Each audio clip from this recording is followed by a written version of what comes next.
নারীরা মানে শুধু কন্যা, স্ত্রী বা মা নয়। নারী হচ্ছে এক একটি সংগ্রামের নাম, এক একটি গল্পের নায়িকা। নারী সেই উজ্জ্বল আভা যার আলোয় আলোকিত হয় একটি সাম্যময় সমাজ কিংবা রাষ্ট্র।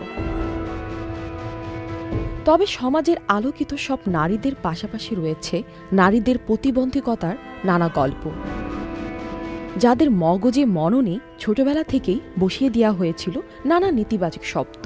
তবে পদে পদে প্রতিবন্ধকতা আর প্রতিরোধে জর্জরিত নারী তবুও দমে যায়নি। প্রতিবন্ধকতার আর শৃঙ্খলের সীমারেখা ভেঙে প্রমাণ করেছে নিজেকে। সত্যি বলতে নারী কখনই দুর্বল ছিল না। নারী অর্জন ও শক্তিকে স্বীকার করতে দেরি করেছে সমাজ।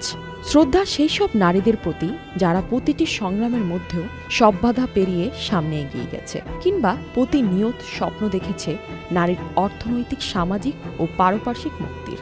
তাদের জন্যই আজকের দিন। আর নারী দিবস কেবল নারীর নয়, নারী দিবস হোক সবার, যারা নারীদের প্রতিনিয়ত দিয়েছে সম্মান আর অনুপ্রেরণা। ফারজিয়া হোসেন, চ্যানেল আই। এই ঈদে জামা জুতো অ্যাক্সেসরিজের ডিসকাউন্ট।